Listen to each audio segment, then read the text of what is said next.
Olá, gente querida! Hoje é sexta-feira, dia 26 de junho, sexta-feira da 12ª semana do tempo comum. O trecho do evangelho de hoje é de Mateus, capítulo 8, versículos 1 a 4. Tendo Jesus descido do monte, numerosas multidões o seguiam. Eis que um leproso se aproximou e se ajoelhou diante dele, dizendo: Senhor, se queres, tu tens o poder de purificar-me.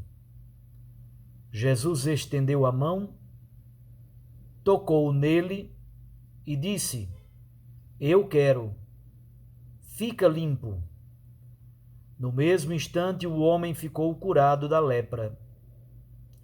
Então Jesus lhe disse: Olha, não digas nada a ninguém, mas vai mostrar-te ao sacerdote e faze a oferta que Moisés ordenou para servir de testemunho para eles. Palavra da salvação. Glória a vós, Senhor. Minhas irmãs e meus irmãos, Jesus desce da montanha.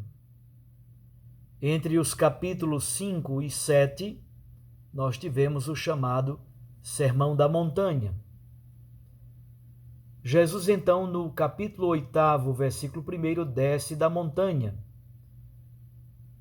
Outrora, Moisés desceu da montanha com as tábuas da lei. Jesus desce com o desejo de amar, de devolver a vida.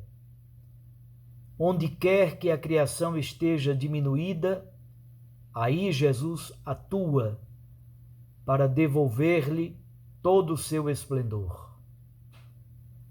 Começa então o processo de preparação para o discurso apostólico ou o discurso missionário, que vai acontecer no capítulo 10.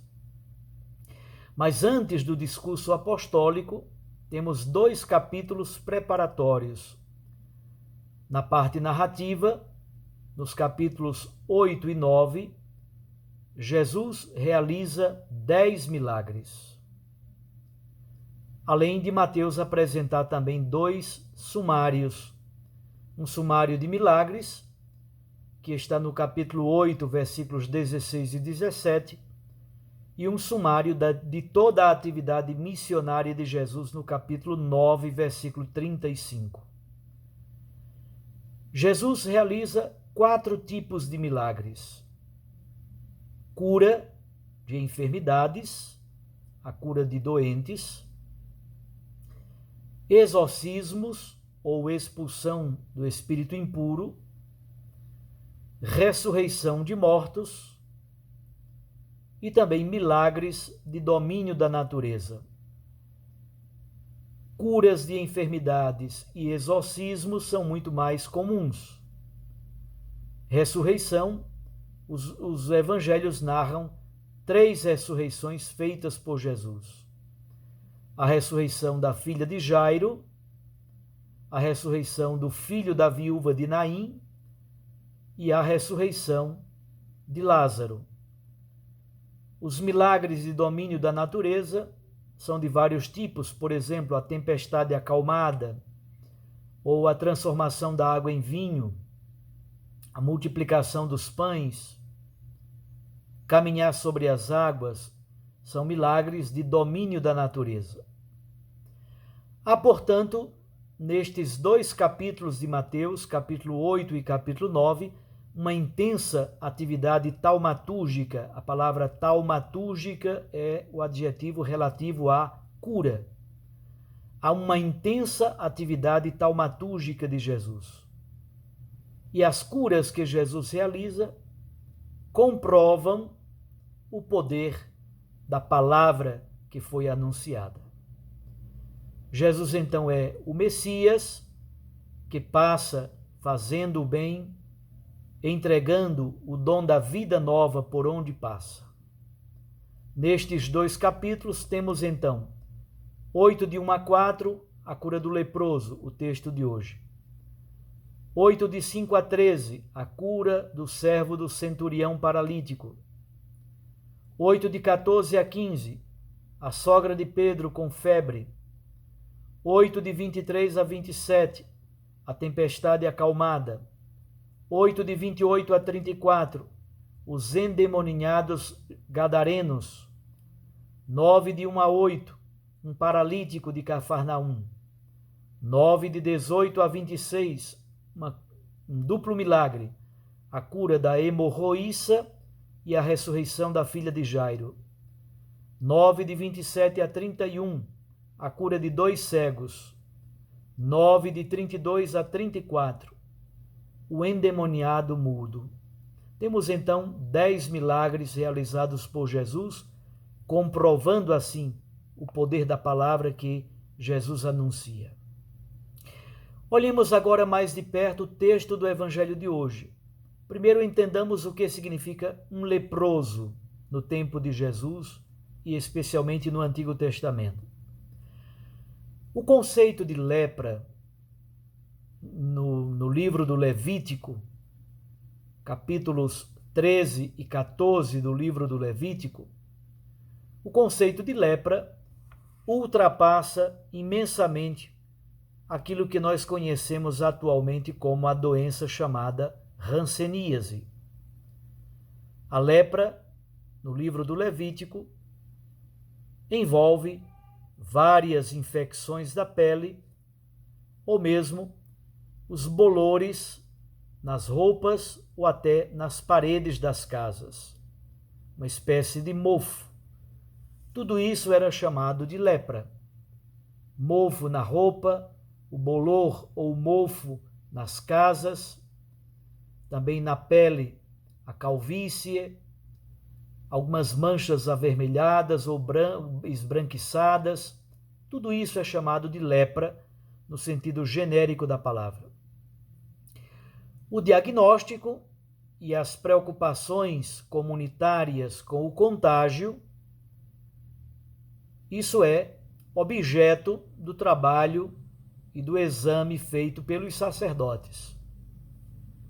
Assim nasce também o conceito de impuro, que não é somente uma impureza física, mas se torna uma impureza social, uma impureza inclusive do ponto de vista ritual, do ponto de vista religioso. Percebam que o conceito de impureza tem graves consequências sociais e religiosas, exatamente porque o impuro está completamente excluído do convívio social e também do convívio religioso e familiar. O leproso, portanto, deveria rasgar as vestes, despentear os cabelos, cobrir o rosto, morar separado fora do acampamento e gritar de longe: impuro, impuro, exatamente para que ninguém se aproximasse dele e não houvesse o perigo de contrair lepra. Isso está na famosa Lei do Leproso, no capítulo 13 do livro do Levítico, versículos 45 e 46. As curas feitas por Jesus têm um roteiro, têm um esquema muito, de certo modo, fixo, mas também com alguma flexibilidade. Basicamente, encontramos 5 pontos que se repetem muito nas curas que Jesus realiza. Primeiro, o contexto e a apresentação do enfermo. Encontramos isso hoje claramente. Jesus desceu da montanha, numerosas multidões o seguem, apareceu um leproso que se ajoelhou diante dele e fez a súplica. Portanto, o primeiro ponto é o contexto e a apresentação do enfermo. Segundo, a formulação do pedido. Às vezes o pedido é feito pelo próprio doente, às vezes o pedido é feito por alguém que o acompanha. Terceiro, a cura propriamente dita. Quarto, a comprovação da cura. E quinto, reações, sejam reações dos discípulos, reações das multidões, reações opostas a Jesus. No evangelho de hoje, no trecho de hoje, não aparece muito claramente esse quinto elemento, as reações. Mas nem sempre, como disse, aparecem desenvolvidos todos estes elementos da chamada tópica do milagre, ou esquema do milagre. Mas quero concluir a meditação de hoje recordando 5 coisas que essa cura que Jesus faz hoje nos ensina. A primeira, a situação das multidões que seguem Jesus. Estão cansadas, sofridas, doentes, pobres. E em Jesus, as multidões encontram esperança e comprometimento. Jesus não as abandona, não as despede, se compromete com elas. Segundo, a situação do leproso. Além da doença física, aqui também encontramos solidão, discriminação, exclusão social e religiosa. Em Jesus, este leproso encontra a compaixão. Terceiro, a súplica do leproso é a oração mais bela, mais profunda e verdadeira. Ele diz: Senhor, se queres, tu podes. Veja que coisa tão bonita. Senhor, se queres, tu podes. Revela humildade, confiança, não barganhar com Deus, não fazer comércio. É a súplica do verdadeiro orante. Quarto, a comprovação da cura e a oferta estabelecida pela lei mosaica.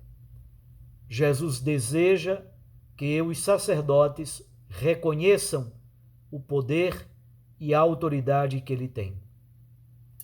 E quinto, Jesus cura, Jesus limpa, Jesus restitui o convívio comunitário. Jesus pode e quer. Uma das maiores lepras que nos acometem é o pecado. O pecado mata. O pecado destrói vidas, famílias, casamentos, profissões. Jesus também nos perdoa, nos reintegra na amizade com o Pai. Nesse período de pandemia da Covid-19, esse texto tem uma grande atualidade. Exatamente, ele nos ajuda a demonstrar o poder salvífico de Deus, os toques salvíficos e libertadores de Deus, e ele visita a nossa vida, a nossa casa, a nossa história. A palavra nos toca, Jesus nos toca pelo seu poder salvador. Que ele nos cure, ele nos liberte, ele nos purifique e nos dê a graça de um novo convívio com o Pai e também com os irmãos e irmãs. Fiquem com Deus e sua Mãe Maria Santíssima. Deus os abençoe e os guarde. Recorde sempre que a palavra aquece o coração e a Eucaristia nos lança para a missão. E eu os abençoo com alegria. Em nome do Pai, e do Filho, e do Espírito Santo. Amém. Até amanhã, se Deus assim nos permitir.